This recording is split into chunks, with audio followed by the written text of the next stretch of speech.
This week on the agenda, economic shock. How much is the conflict in Iran really costing the global economy, and who will end up paying the price?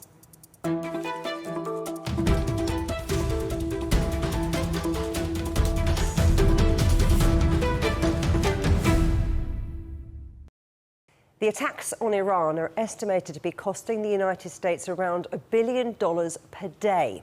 But the cost to the global economy could be far higher. The IMF and the OECD have already warned of higher inflation and slower growth, and the interest rate cuts across the world many economists have been hoping for this year now look almost impossible.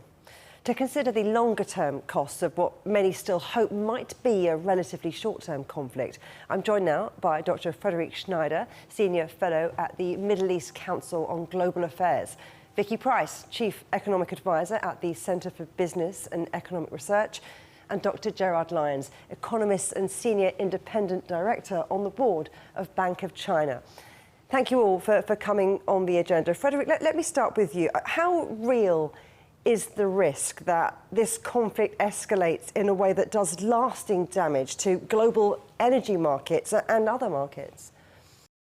Very real, Juliet, and I think we might see another round of escalation soon, but more than that, I'd argue that some lasting damage has already been done. Now, the Strait of Hormuz carries about a fifth of global hydrocarbons, and according to the International Energy Agency, this is already the largest supply disruption in history.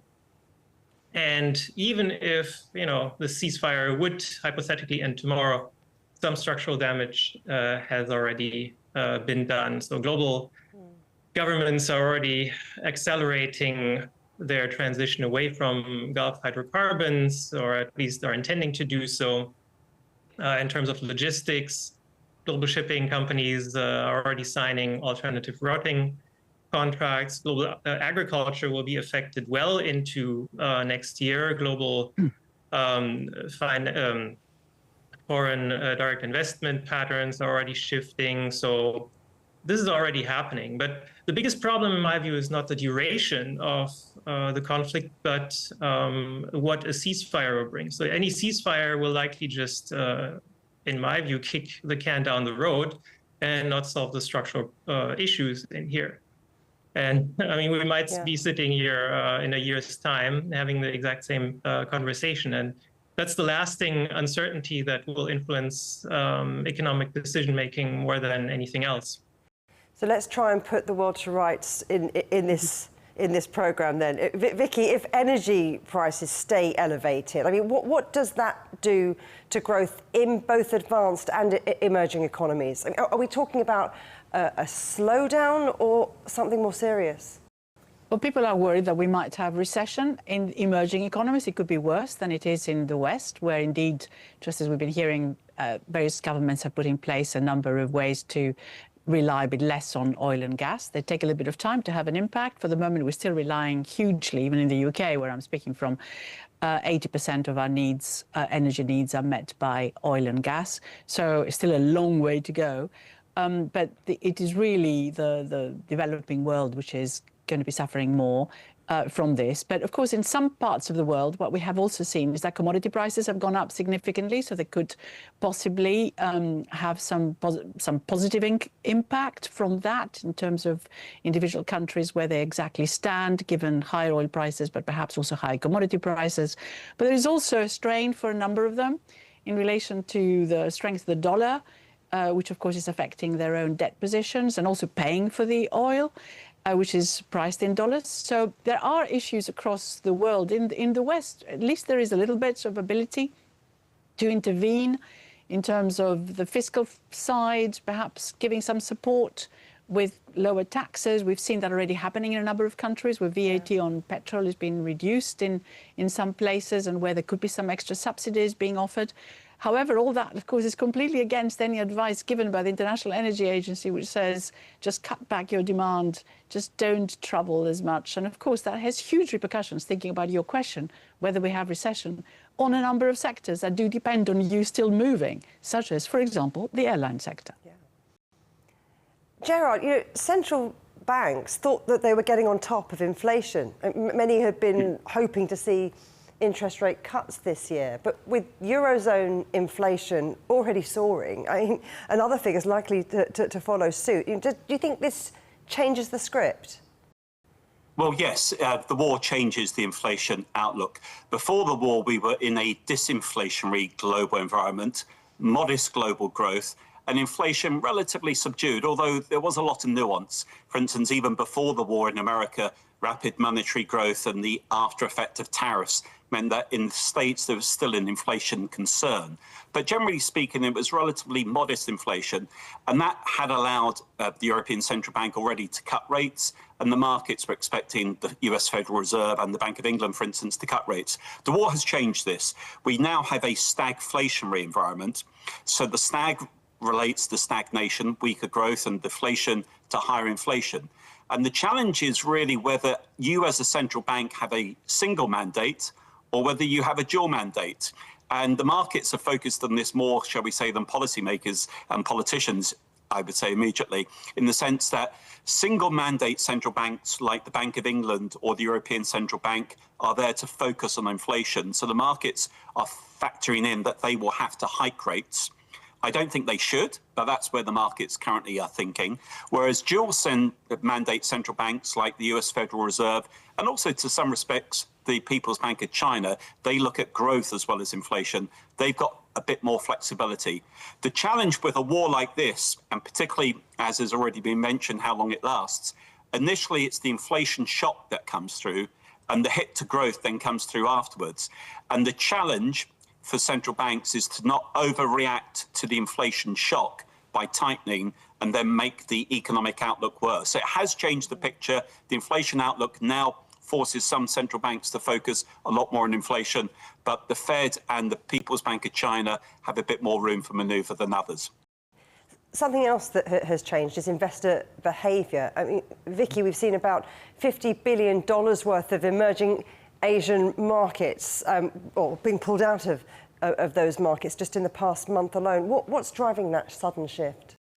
What's happening is that everyone is reassessing which parts of the world are the safest. And of course, we've seen the strength of the dollar mainly because it's now considered to be a safe haven.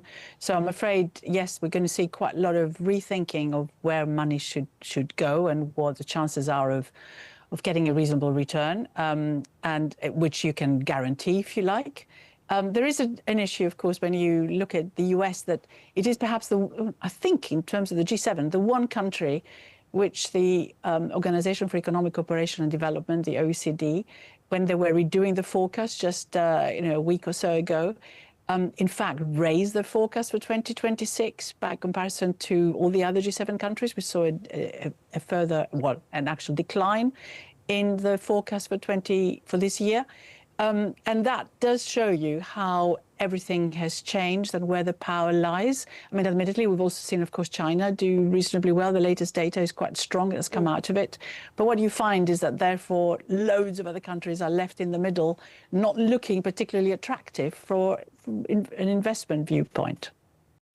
Well, while we're talking about China's strong figures there, let me just bring you in again quickly, Gerard, because we were also talking about safe havens there. And demand for China's government bonds have been holding quite steady. I mean, is China starting to look more attractive to investors?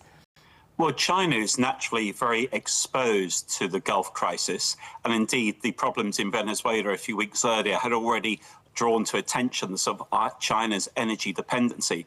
What I think we are seeing here is two things. One, the benefit China had, shall we say, in terms of having just had its two sessions in Beijing, because I think that had a big impact in terms of influencing market sentiment.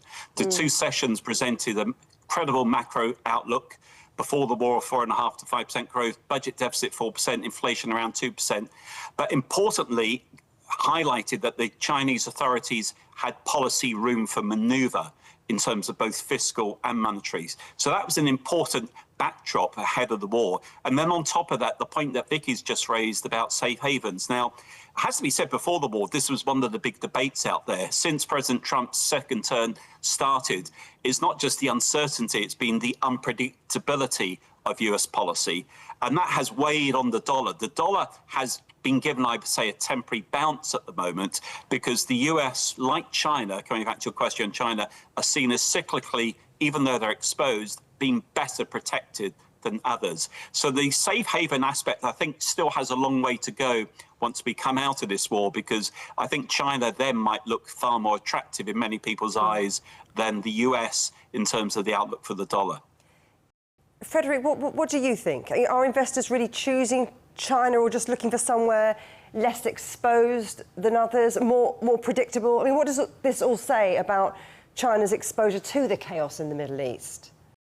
I mean, Gerard is absolutely right here. I would say that economic choices are always relative.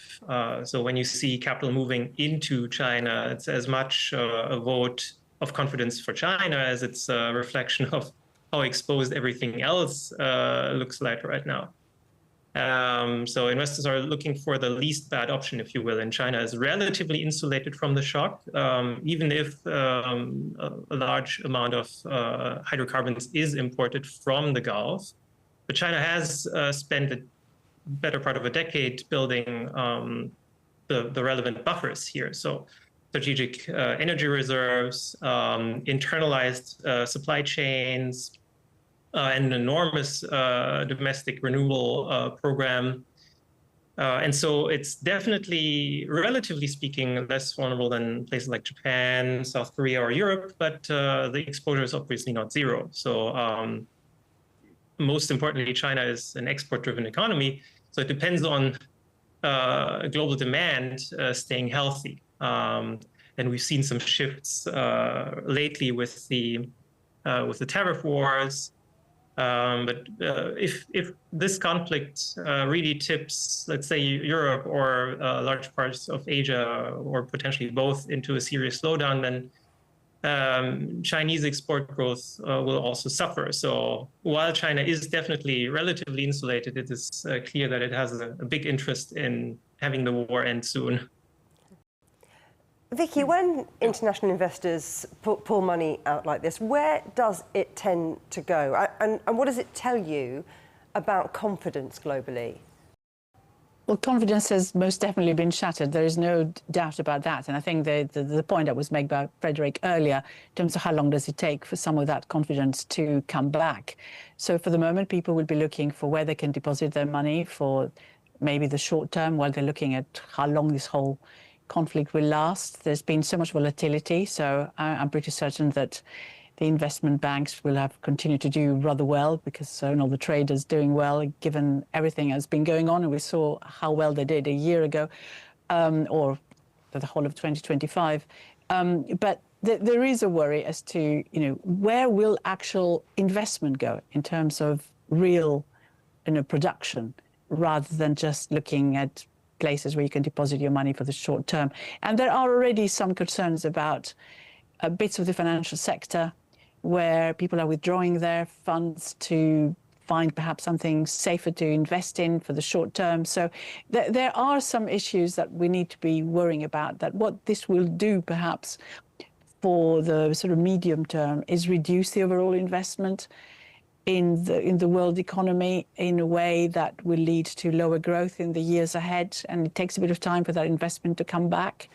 And that's the real concern, that short-term priorities, if you like, might then end up meaning that the world suffers for the longer term, because money is withdrawn from areas where you could either encourage new firms to come in or increase the investment that is happening in particular sectors, and that's the concern. Gerard, do you agree? Do you think this reflects deeper concerns about how this conflict could play out economically? Yeah, well, I think we need to differentiate between what happens immediately and what might happen the longer it goes on. Initial market reaction is often the reflection of where and how people were positioned to begin with. This is a bizarre situation. The war was expected. President Trump had talked about a war in his State of the Union. There'd already been a build-up of military activity in the Gulf before the war. So it didn't take everyone by complete shock. What really, I think, staggered people was the breadth and the depth of the war, and the fact that it was expected to be like last year when there was an attack on Iran that was targeted and short-lived. I'm not getting into the ins and outs of the military aspects of this, but the markets initially were quite relaxed. And as the war has gone on, we've now been fed so many mixed signals. Now, the challenge is whether, even after any potential ceasefire, whether we have a fundamental reassessment of the global geopolitical outlook, which affects defense spending. Also, whether we have a fundamental reassessment of the Strait of Hormuz, where it goes down the route of the Suez Canal that becomes a paid thoroughfare. So basically, all of this is up in the air, but the market initially have reacted in a way where it's like being a slow motion car crash. Things have started to suddenly, people realize what's the next stage. I think very importantly, one of the challenges here in the UK is that people have been trying to draw analogies with the oil crisis of 73 and to a lesser extent with 79. And the reality is that all oil crises or oil shocks are very different. They have to be seen in the context of the time. For instance, in the early 70s here in the UK, we already had a rampant inflation environment, and the oil shock made that worse. Whereas at the moment in the UK, and I'm sure Vicky would probably agree, we have an economy that's pretty fragile. So the last thing we want is this shock to continue. And the last thing we want on top of that is for policymakers to tighten. So when investors are looking, they're not only trying to gauge how long this conflict goes on, how elevated energy prices remain, but also whether the policy response will be tightening or easing and whether it's appropriate given the state of that particular economy at the time. So it does add to uncertainty. And for many people, they pick their safe haven. That safe haven for some might be the dollar, but for many people, often it's to return money back home, wherever home may be. Vicky, we're hearing more about trade being done in local currencies rather than in the US dollar. Is this a real shift or is it still quite limited? There is a shift. I mean, we've actually seen that the dollar domination has gone down quite significantly, but it's still there. But it's interesting you're mentioning different currencies and local currencies. One of them, of course, is the euro. Where the Europeans have been trying hard to ensure that it becomes more of a reserve currency and have a lot more priced in euros. That's been going rather slowly, I have to say. And the focus now is also on what happens to the euro-dollar exchange rate. And of course, the euro had been weakening recently against the dollar. And so it is indeed something that we have observed, that there is a move to try and expand the range of currencies that are being used. But you talk also about more local. I mean, quite a lot of countries had started doing things using cryptocurrencies, but also, as we've seen, because of the conflict in Ukraine as well, and with the war in Ukraine, and all the BRICS getting together and trying to think about the different ways in which they can pay for the trade, is using more digital tokens and therefore bypassing the whole the whole US payment system. And that will grow inevitably. But if there is the beginning of really worrying about some of the countries that you may be dealing with, people might go back to the safety of the dollar. So I think it's up in the air right now. Gerard, are you bullish about the dollar? Are you thinking this might be a chance for people to start thinking differently about the dollar? Well, there was a big conference here in London last week on UK-China, and I was chairing one of the sessions, and this debate came up, and SWIFT data had thankfully come out the day before. SWIFT provides the global data, and it's quite remarkable. It reinforces some of the points that Vicky's just been touching on. It showed that in February, global currency and trade finance, the dollar accounted for 82%, the euro 6%, the renminbi 5.9%. If one looked at global payments, take out the euro area because you have intra-European trade, but the dollar is 58%, the euro is 14%, sterling 6%, and the CNY is down at 2.2%. So the dollar is in such a dominant position. But last year, President Trump's, as we touched on earlier, the uncertainty and unpredictability of his policy already started to weigh on the dollar last year. So as this war impacts, I think we need to differentiate between this sort of cyclical bounce in the dollar, which helps it, and the structural trend. But the structural trend is weaker for the dollar, but is against the backdrop of those figures I've just cited. The dollar is just starting from such a high level. It doesn't mean any other currency is in a position to replace it. But as we come out of this war, and if the geopolitical environment is as distorted after the war as some people might suggest, then you certainly see an environment where currencies like the renminbi will start to become far more important, albeit from a lower level. Whether the same happens to the euro remains to be seen. So there are lots of things to keep an eye on as all of this continues to unfold. Frédéric, for many global south economies, higher energy prices, tighter financial conditions, it's a pretty tough combination. How exposed are they if this continues? Yeah, absolutely, they're very exposed, and in a way that unfortunately gets less attention than what's happening in advanced economies, at least you know, in the global north. First of all, there's the higher energy costs, which in the global south is a substantial portion of household expenditure, so that's a big squeeze. But then there's agriculture and food. The war is disrupting critical fertilizer supply right during planting season.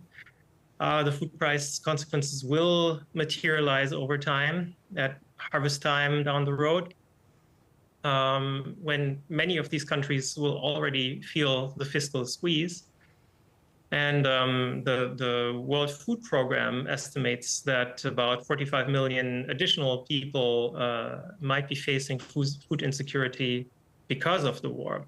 And then there is a third channel, which is the debt channel. Yeah. So we've been talking about the strong dollar, and we've been talking about high interest rates to fight inflation, and that's a toxic combination for the global south, as it raises the debt servicing cost for these countries. And they're already stretched because we saw quite a similar dynamic earlier during the Ukraine war.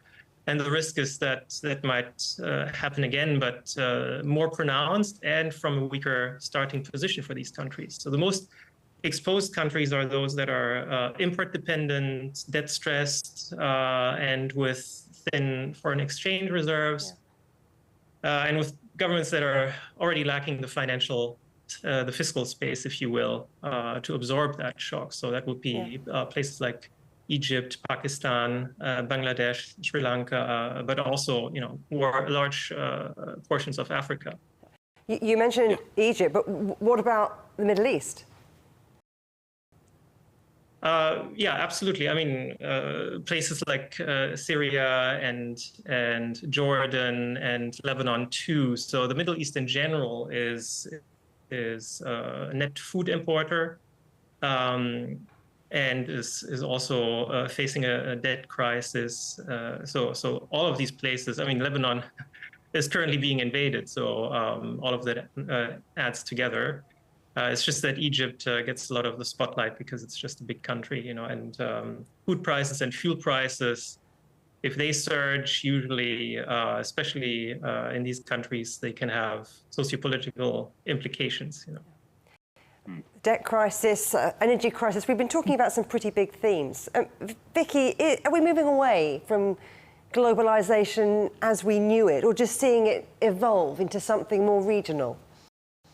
Well, we have been talking about moving away from globalization for a while, but here we have proof that, in fact, the world is very interconnected. And you've seen what happens in one part of it is what we also saw with the financial crisis back in 2008, 2009. Something happens in one part of the world and it affects all of us. And I'm afraid that's where we are. Now, the question is, can we, in fact, if anything, become less reliant on particular hotspots for the future in terms of, you know, the trade flows being such that perhaps you don't get affected if something goes wrong somewhere? And that was, of course, what was also tried after COVID, to see whether we can go back to sort of onshoring, reshoring, or whatever it is that everyone is talking about in terms of reducing the reliance on things coming from elsewhere so you don't have those crises affecting you. And in many ways, the US perhaps is proving that being large and self-sufficient, that if you look at it in a certain way, you may not have exactly the products you want in the energy sector, but at least you could theoretically be self-reliant and also even export some, like they do with LNG. less affected. They were less affected by COVID. In fact, they saw one of the smallest declines in GDP in year one. In fact, China saw no decline in GDP at all. And it's one of those things that has allowed it to also become, if you like, considerably bigger now by comparison to its competitors than it was then. I mean, if you just look at where the US is in relation to pre-COVID, they're about 14, 15% above. Germany is just 0.1 and the UK about 5.5. That, of course, means immediately a move in terms of positions of power across the world. And they're showing even more this deglobalization themselves by encouraging everyone with tariff threats to invest in the US. So, yes, I'm afraid, if anything, the most recent events would suggest that another look at deglobalization is going to be happening. And it's not good generally. Trade is good news. It encourages growth. It encourages innovation. It encourages competition. And it's good for the consumer. Gerard, look, I know you're not a fly on the wall in the corridors of power, but if you could pick the biggest risk in the next few months, what is it? Is it inflation? Is it the risk of conflict spreading or something happening in financial markets? Well, the biggest risk is if this conflict isn't addressed pretty quickly, because then the problems really hit hard. I think we've touched on all the issues, really, that Frédéric highlighted. The emerging economies being exposed to the food crisis. I think that has to be a big concern. Markets, though, will also start to focus on the debt crisis that's been touched on, particularly hitting Western European economies, who will need to pick up a bigger slice of the future defence bill. But if we want to be positive, it's that, if it's possible to be, before the global financial crisis, the IMF's measure of global growth was around 4.5%. In recent years, it's been about 3.2%. Not particularly great, but the positive bit has been in the last few years, in the face of a succession of shocks, the world economy has shown itself relatively resilient. My concern is, though, that the debt picture doesn't really give you room for manoeuvre.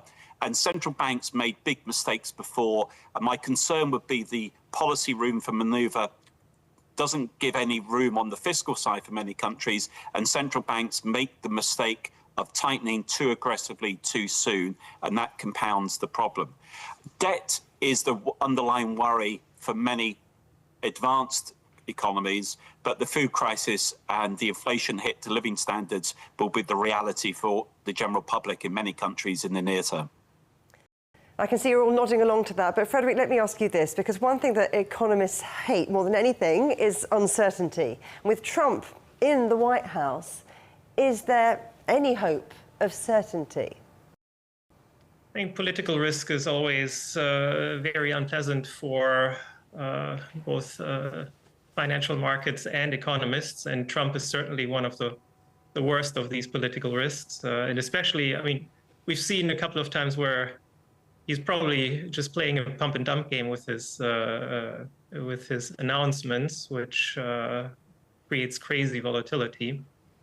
And we will have to see how this develops. I mean, this is a very high stakes game. There's speculation about, who's actually making decisions in the US, and sometimes about the mental soundness of the president. So all of this is very concerning. And we will just have to see where this leads us. Right now, it's very much at the brink of a precipice. If this war escalates, and I fear it might very well escalate, this will bode not well for the future. Frédéric Schneider, Vicky Pryce, Gerard Lyons, thank you all very much indeed.